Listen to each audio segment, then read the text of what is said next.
Great. Okay. Well, an official welcome to all of you, and thank you for meeting us at this Google Meet, the first of many webinars from the International University in Geneva. This particular webinar is about the use of digital media during this pandemic, the infodemic as well, as we've been calling it, and beyond. And just so you know, I have sort of an idea of what I'm talking about. I wanted to first introduce myself. Some of you do not know who I am. My name is Paige Holt. I am Chief Operating Officer of CNN Money Switzerland. We are a digital and broadcast media specializing in finance and business information in Switzerland. I am also an adjunct professor here at International University in Geneva, and I teach a communications course called Business of Media. I have about 20 years experience in the media industry. I started out in sales, moved into marketing and communications, and then into executive management. So what we're talking about today is how are companies using media during the COVID-19 crisis. And for this particular presentation, I wanted to focus on social media as opposed to the larger digital media ecosphere, partially because we only have an hour, and I could wax lyrical about digital media. Also because I think especially in these crises, it's the social media that we're going to primarily. And it's also oftentimes the doorway into websites or other media. And talking about websites would necessitate probably a bit more technical information. We would probably have to talk about search engine optimization and things like that. So for our purposes, I'm going to talk about social media. And while I'm on the word social, we've been hearing about social distancing, but obviously we are absolutely not social distancing. We are physical distancing. We are putting physical space between us. But as I'm sure everyone has realized themselves, we are using a lot more social media and screens and internet and all types of communication, digital communication since COVID-19. And consumer behaviors have changed. As if you did not have a Netflix subscription 2 months ago, you probably do now, or something similar. And if you were very reticent to do online shopping, well, you might have just given up and started doing it and realized how easy it is to do that. So we need to bear in mind that consumer behaviors have changed quite a lot during this crisis, and we'll see, and we'll talk about it a little bit later, how this will have some permanent changes in our behaviors. So maybe what I can do is first back up and give you a global context of digital consumption around the world. Now this is just a broad, just to give you a few figures. There are about 7.8 billion people on the planet. 55% of us live in urban areas, and so therefore have access to urban services. 66% of the world's population owns a mobile phone. Nearly 60% of us have access to internet. And there are a whopping 50% of us that are active social media users. So, half the world's population is into social media. This is a snapshot of last month and the increase in online and digital activities. Now, this is a report of people using these platforms, and it's these two companies, Hootsuite and We Are Social, are quite well known for the good information that they have, statistics, research, and analysis for social media and digital media in general. But if you look, obviously, we just talked about Netflix. Streaming films online is up by 57%.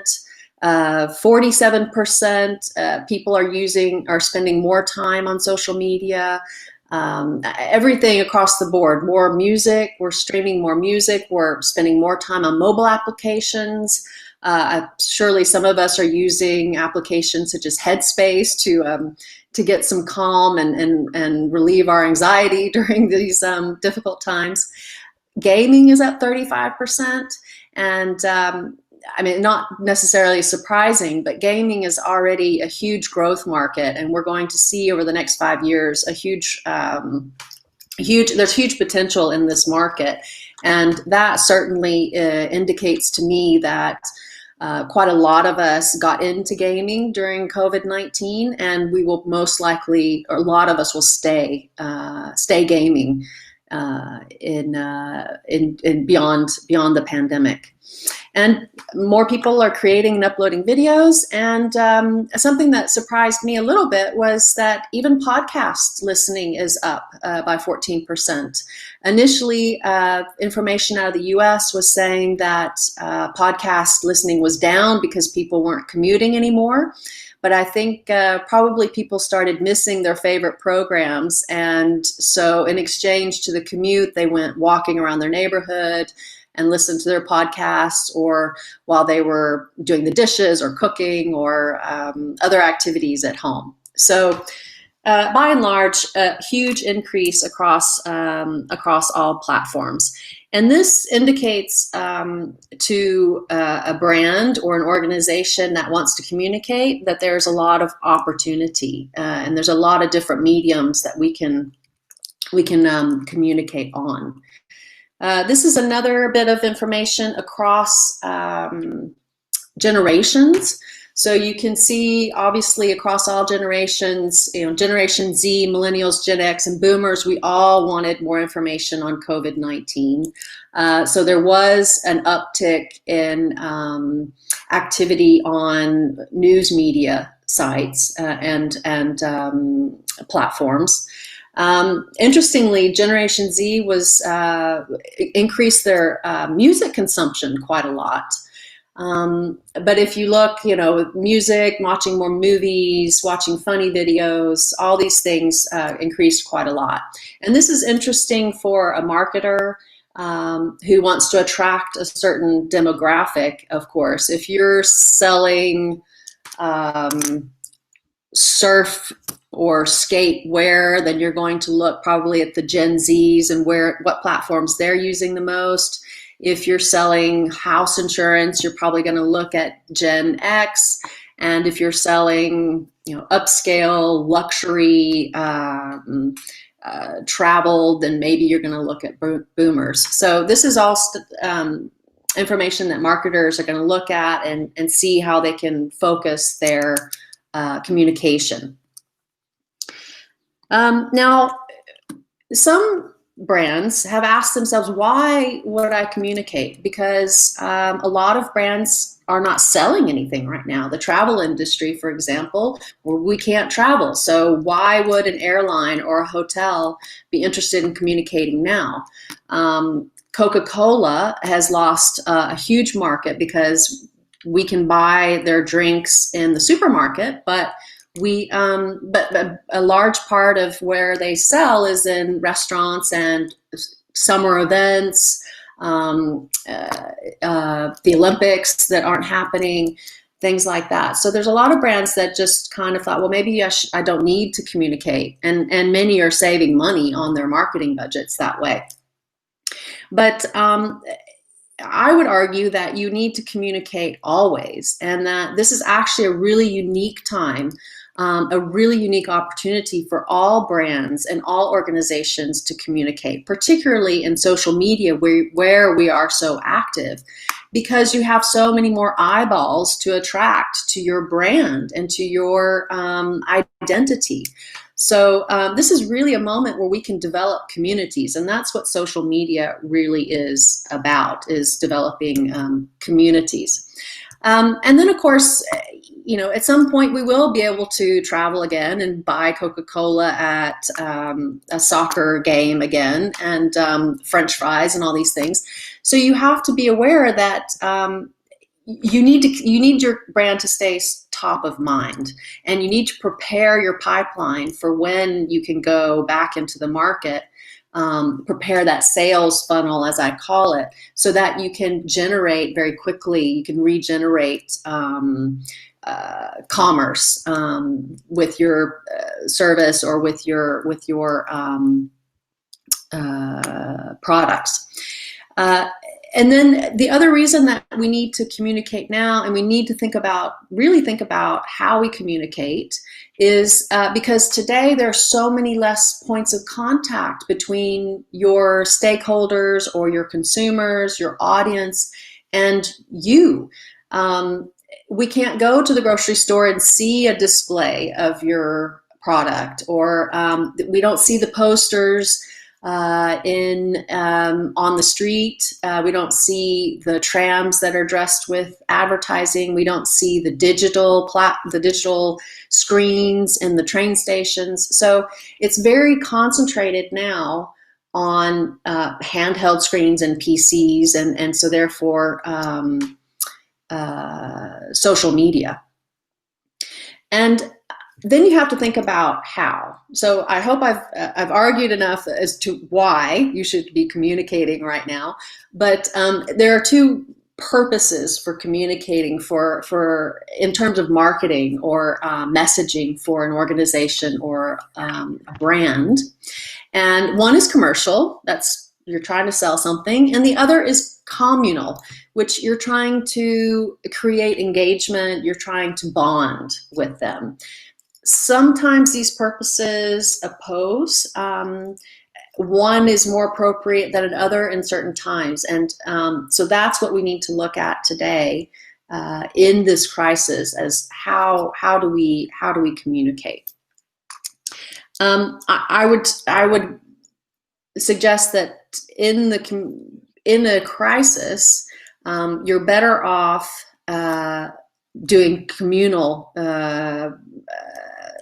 communication than just commercial. There are some exceptions. If you sell face masks, then maybe you're going to make a killing, and it's appropriate for you to advertise because it's been so difficult to find them.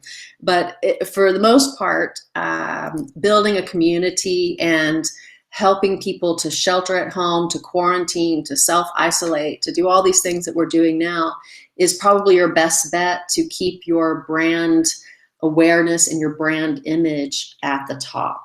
So what I wanted to do now is take you through a few examples of brands that I think are killing it, that I think they've done a really good job, and then a couple that weren't so hot. So the first one I think is Nike, and Nike is a great communicator. They have consistently done a good job in developing communities. And I don't know if any of you saw this, but quite early in the epidemic, they posted this this message: if you ever dreamed of playing for millions around the world, now is your chance. Play inside. Play for the world. And they hashtagged it with play inside, play for the world. They didn't hashtag it just do it. They didn't hashtag it Nike together. They didn't even put the word Nike in there. And then very cleverly, they used all the celebrities that endorsed their products to retweet. So here we see on the right Cristiano Ronaldo, who retweeted the message. Okay, he happens to have on a Nike pair of shorts, but otherwise he does not hashtag Nike. He just hashtags play inside, play for the world. And I mean, Nike couldn't have gotten a better boost than from people like Cristiano Ronaldo. Michael Jordan did the same thing. And very interesting conjuncture, because Michael Jordan is in the news right now A documentary you may have heard of, I think it's called The Last Dance, has come out in the US on ESPN. I believe it's on Netflix. So it's about him. This documentary is about him. It's just come out. So this is all has an exponential effect. And you know, when you read this message from Nike, you're like, wow, that is cool. They're not trying to sell me anything. It's inspirational. It makes me feel good. You know, so well done to Nike, in my opinion. The next one that I picked out for you today is KLM. And as we said, you know, KLM, they don't have anything to sell us right now.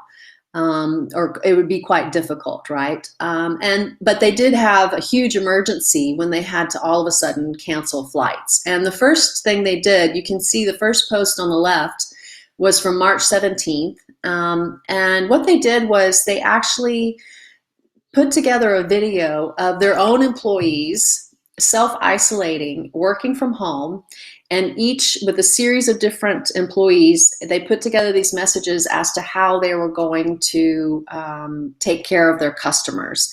And so you see this gentleman here, he's in a t-shirt, he's got a cup of coffee next to him, he's probably in his living room, who knows, he might have kids next door like half of us. And it was just very personal, and you know, you really felt like KLM was there for you. And then later on, they posted these other social media posts where you have, this is a real pilot from KLM who's representing there. He's facing you. He has eye contact with you, and they're giving you an update. And of course, they put together immediately a special website so you could get information and stuff.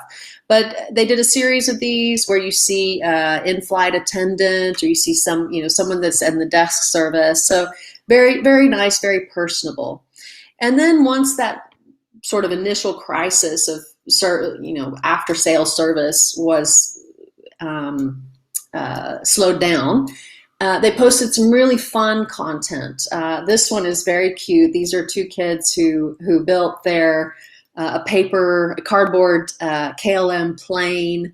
Turns out that their grandfather used to be a pilot for 20 or 30 years on KLM. So just really fun, cute content. They did a lot of photos of the bluebirds, their babies that were all parked at Schiphol Airport. So, you know, no people, but lots of the bluebirds, and please take care of our babies and things like that. And so just a lot of interaction with their clients, and a lot of feel good kind of emotion. And then finally, I think my favorite is IKEA.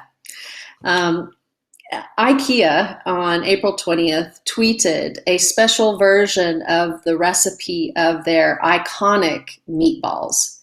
Now, IKEA is probably as known and as integrated into our lifestyle as Coca-Cola, right? So around the world, people know what these Swedish meatballs are. And I think they were so popular in the cafeteria when they served them that they actually started commercializing them. So kids love them, adolescents love them, parents love them. We all love the meatballs. And this is just them. They're basically giving their IP away.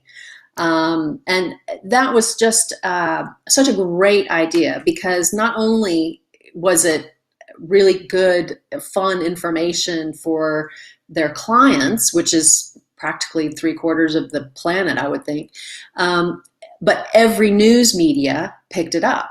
So there was a second layer of communication, sort of public relations, because all the media picked it up. And then there was a third layer, because then you had a whole slew of bloggers, influencers, etc., who said, I made the recipe and this is how it went.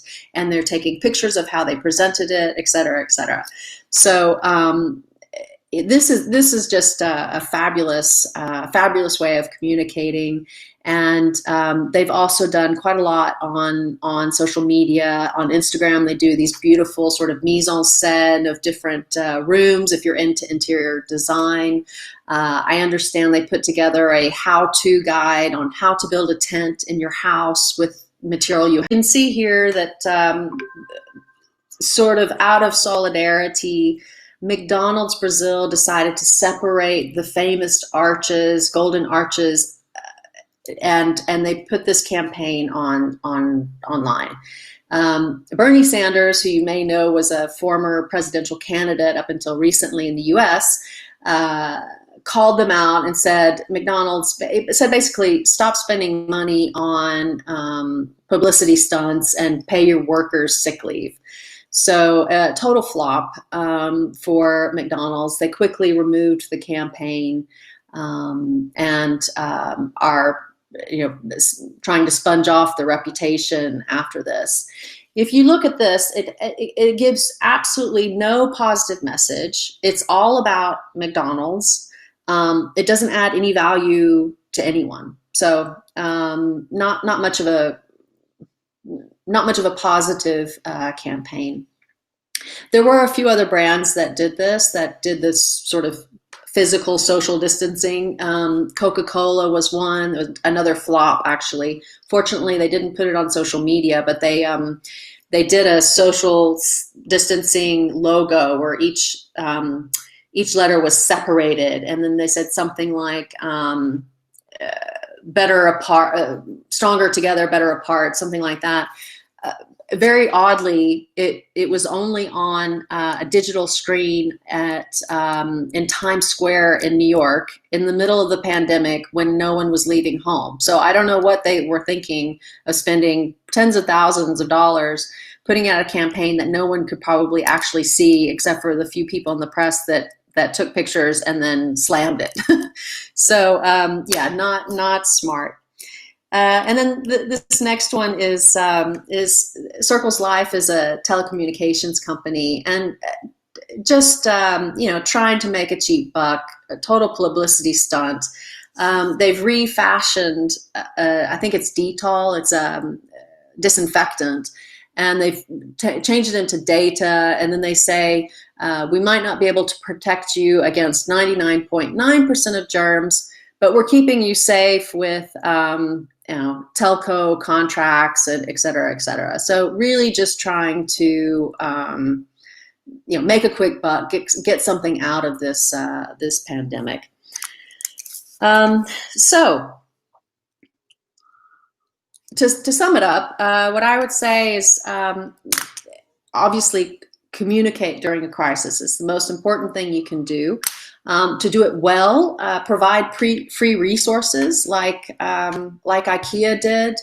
It can be recipes, it can be how-tos, it can be tutorials, explainers, all these kinds of things. And they work quite well on digital media, particularly video. Be inspirational, like Nike. Just feel anything that makes you feel good and that you want to share with people. Helpful advice and tips, and make people laugh. I mean, I'm sure all of you have gotten from the aunt that you haven't spoken to in months will send you a funny video about COVID-19 in the past 2 months. We've all been overloaded with GIFs and memes and fun videos, but they go viral. And they make you laugh. And then the ones that have worked the best and the way it should be done is to make it about your community and not about you. So no, McDonald's, we don't care about you changing your logo. We care about what you're doing for your employees, what you're doing for your customers, what you're doing for the better good. So yes, so the don'ts are obviously don't communicate without adding any value. Don't make it about you. And don't try to make a cheap buck or take advantage of the situation. And then another thing that you may have come across this as well at the beginning of the crisis is don't use materials that don't relate to the current environment. And here, maybe towards third week of March, you might have seen some ad campaigns. You're like, why are they talking to me about this? And we're in the middle of a pandemic. So just be aware. And this is where you need to keep your finger on the pulse of the web ecosphere and and what the influencers in your industry or in your sphere of activity are doing and saying. You just really need to stay current. Your message should stay current. Now, communicating beyond COVID-19. Well, first of all, we don't know when beyond is, right? We have heard that there should be vaccines maybe in the second semester of this year, but how fast that'll happen and to what degree that will end this pandemic, considering that there are 8.7 billion people on the planet. So it's very difficult to gauge that. And so I think we will see different phases, and we will have to adapt our communication to those different phases. However, as I said earlier, I think that fundamentally our consumer behaviors will change. And We Are Social and Hootsuite actually did a survey of this as well. And they spoke to, in certain countries, they spoke to internet users aged 16 to 64 who expect to continue new behaviors even after the COVID outbreak ends. So, obviously, a lot of people will probably keep that Netflix or that YouTube premium subscription. 20% say they would spend more time on streaming. 15% said they would spend more time on social media. Basically, across the board, people are spending more time on social media. Again, I mentioned gaming. I think 10%, they may be the newcomers to gaming, that they'll stay on and they'll do more. Great area for growth. You may have heard of Twitch, which is a streaming service entirely dedicated to gaming. So if the demographic of gaming interests you or is part of your target market, then I would certainly look into that. And another potential area maybe that I just want to signal is listening to more podcasts.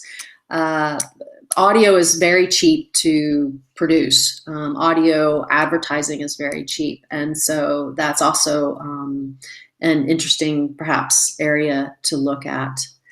But yeah, consumer habits will change. They're not going to change as much, I think, as some of us would like to think. However, we've already heard, there's been industry reports saying that companies worldwide will let people work more from home. There's a huge amount of savings to be made, not only on real estate, but also on traveling expenses and overhead, all these different things. So companies are going to encourage more people work from home, even if it's partially during the week. But you can imagine if after 2 or 3 months of extensive increased social media activity, if you have just gotten back a few hours of your time a week when you used to commute, well, maybe you will be spending more time on social media and gaming and streaming. Maybe you'll have that time. And also what we need to bear in mind is that the more people work from home, the more fluid our schedules are going to be. And that's what we saw on social media. People started looking at social media on Monday mornings, which was totally new. So social media marketers today are completely changing how and when they post information, because our habits have changed quite a lot. And again, as I mentioned, We Are Social and Hootsuite have a plethora of reports and just a wealth of information on these kinds of things, and are really good to look for. Especially marketers would need to use these tools, again, to keep your finger on the pulse of the market. So what I would say in conclusion is beyond COVID-19, don't stop communicating. You absolutely need to still communicate. You have to create that bond with your community, and you have to keep that bond. You have to nourish it, and don't take for granted that they're there once and they won't go away, because people are fickle, and brands need to be aware of that. You need to constantly adapt to the times. So as I said, be on the lookout. Maybe look at what the influencers in your industry are doing, what they're saying online, market research, and try and take the temperature of your field of activity as much as possible. Keep the focus on the user, so the person you're addressing, rather than on yourself or your brand or your organization. Always make it about them. And then something that we need to look out for is the diversification of platforms. And I think that as we saw in the graphs before, I didn't mention it, but the messaging services like WhatsApp and Messenger have exploded. However, it's what we call dark social. Marketers don't have access because for the moment on WhatsApp, you can't do advertising. So they found some tricky ways to integrate WhatsApp into their marketing campaigns, but it's still quite difficult. However, that could open up. I think that Facebook is looking at perhaps adding advertising to Messenger. So that might open up. There may be new platforms that we haven't heard of. TikTok just a couple of years ago was completely disregarded by most of the Western world, and now it's one of the biggest. Baidu and WeChat are some of the biggest social media platforms in the world, and most of us in Europe anyway, and mostly in the West, we don't know much about it.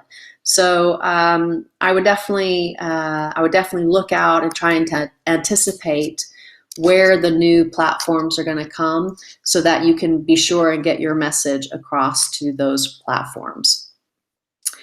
So I think I've spoken enough for now.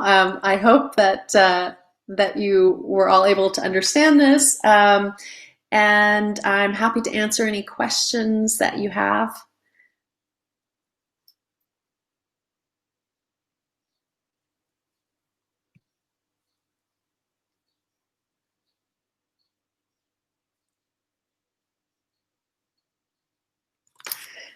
You're welcome. I'm glad it was interesting.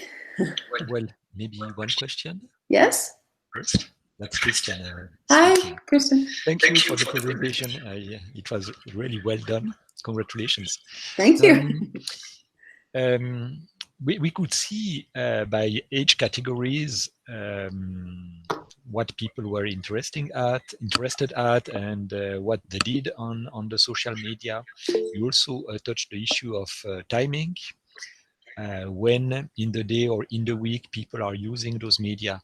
My question is, maybe it's very detailed, but do we have an idea, with or without COVID, generally speaking,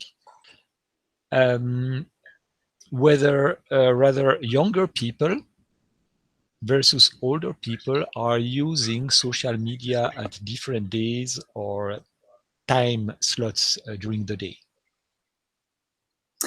Yes, so we do have that information, and again, Hootsuite, We Are Social, Sprout Social. These are organizations that track this for us. Off the top of my head, I couldn't tell you which generation looks at Instagram at what time. But you can easily look at one of these resources and find out by demographic, by country, by age, and all that, when it's best to post what on what platform, how often you should post on a platform. So, for example, it's probably okay to post a little bit more frequently on Instagram than it is on LinkedIn. There's a higher tolerance or acceptance rather on Instagram than on LinkedIn for posts. So, but it's a whole science, Yeah. and it's a profession. So, but yes, that's all available and fairly easy to find out. Thanks. You're welcome. Let's see. Thank you.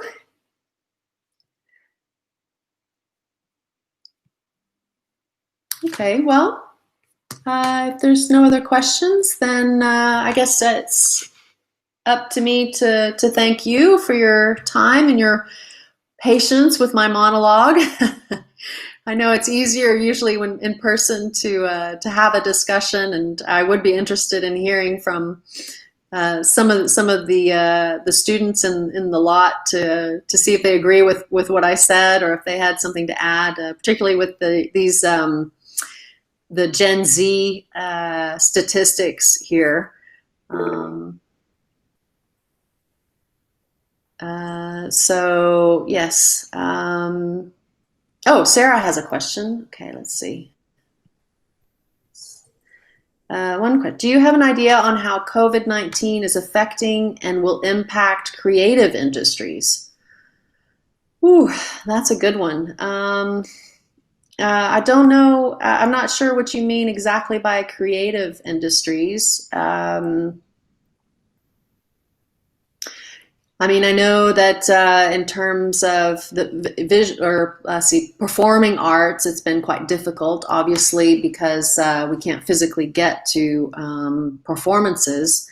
I think that if I can speculate, I would say that if anything, well, actually, I know this, that we've had quite a lot of content thrown at us on social media. And I was saying earlier, even your grandmother's sending you memes and GIFs and funny videos and stuff. And after with COVID-19 fatigue, we all want to have a triage and look at stuff that's really interesting and really well produced. I think that, and so I think that in the creative industries in particular, the better the content is made in terms of not just the quality of the content, but also the quality of the craftsmanship is going to be more and more important and will help you stand out from this swamp of GIFs and memes that go around. So yeah, I think that in the creative industries, if you're working on graphic design or motion graphics, I think that there's a lot of opportunity right now. If you're into video, there's a huge amount of opportunity. Video in general is usually the most engaging type of content. It's the one that goes the most viral. Laura can attest. We talked about this a week or so ago. Video is 60,000 times faster to absorb in terms of information than reading. So people would much rather see a 2-minute video about what you do or what products you have than to have to read 1,000 words on your website, for example. So I don't know, Sarah, if that answered your question, but I do think in general, consumers are going to want to have even higher quality in content that they consume in terms of the content itself and the craftsmanship of the content. Nikos, I'm not sure what you meant by no continuing education during quarantine. Oh, I think you mean for the internet activities. That's a good point. So I think, Nikos, what you meant is on this slide, it doesn't have any education, and maybe they did not poll for that. But that's a good point. Although there is watching webinars.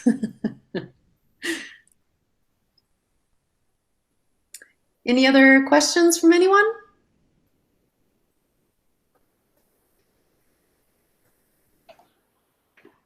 Paige, I think Chan has a question.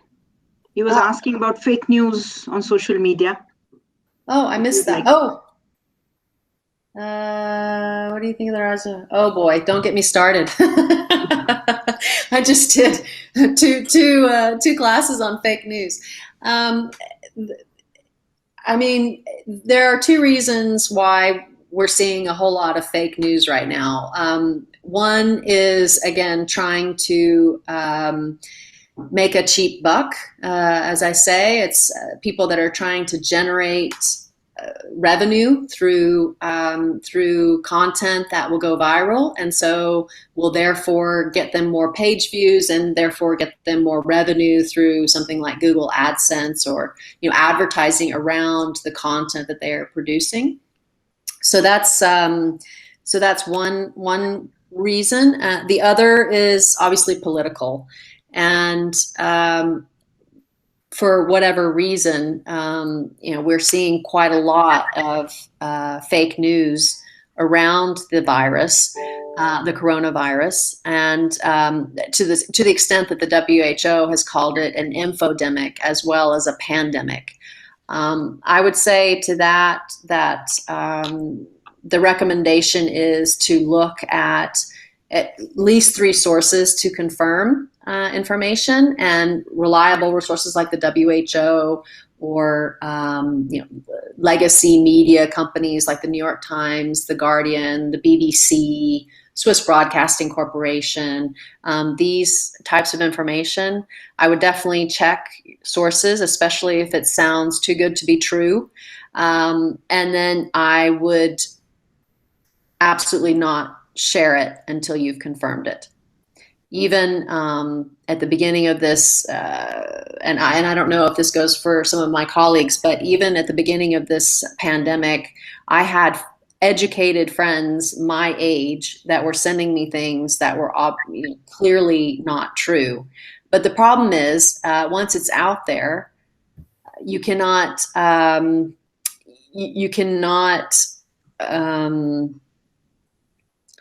once it's out there, it's out there, and you cannot manage how it's read and interpreted. So I know there was a politician, I think in the U.S. that actually tweeted something that was fake, put a question mark behind it, as in he was questioning whether it was true or not. But when you read this without context, it could be true. So people take it out of context, and then therefore, without wanting to, he actually spread fake news himself. So Chan, was that helpful? And maybe another thing I can add is that Facebook and Twitter and even Instagram have been under a lot of pressure to moderate their moderate the news on the pandemic, and they've each taken certain measures to seed out the fake news. But it's extremely difficult, and of course it's very expensive, and we still have to pay attention. But I know that the major social media platforms are spending time and resources trying to do this. Good. Okay. Any other questions? Did I miss any? Okay.